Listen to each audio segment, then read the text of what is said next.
दिवाली की खुशी। दादी और उनकी पोती सुशीला एक छोटे से गांव में रहती थी। वे बहुत गरीब थे, लेकिन बहुत खुश भी थे। रोशनी के त्योहार दिवाली पर दादी हमेशा सुशीला को हमारे जीवन में खुशी और प्रकाश के महत्व के बारे में एक कहानी सुनाती थी।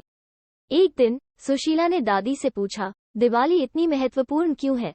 दादी ने मुस्कुराते हुए कहा, दिवाली बुराई पर अच्छाई और अंधकार पर प्रकाश की जीत का जश्न मनाने का समय है। ये खुश रहने और दूसरों तक प्रकाश और खुशी फैलाने का समय है। लेकिन जब हम इतने गरीब हैं तो हम कैसे खुश रह सकते हैं? सुशीला ने पूछा। दादी ने कहा, खुशी पैसे या संपत्ति से नहीं आती, खुशी भीतर से आती है।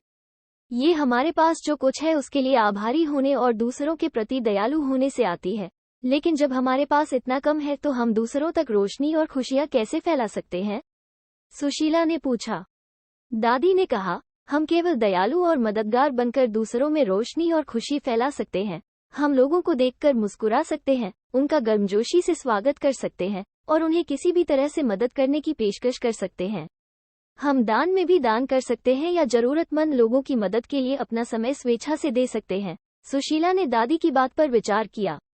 उसे एहसास हुआ कि भले ही वो गरीब थी, फिर भी वो खुश रह सकती थी और दूसरों में रोशनी और खुशियाँ फैला सकती थी।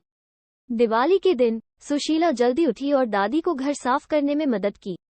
फिर उसने दादी को दिए, तेल के दीपक जलाने और घर को फूलों और रंगीन रेत के डिजाइन से सजाने में मदद की। शाम को दादी और सुशीला ने अपने पड़ोसियों को दिवाली मनाने के लिए आमंत्रित किया।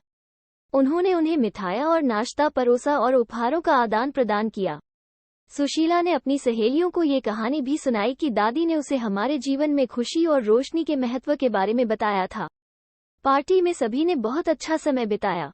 वे सभी दादी की बुद्धिमत्ता और सुशीला की दयालुता के लिए आभारी थे।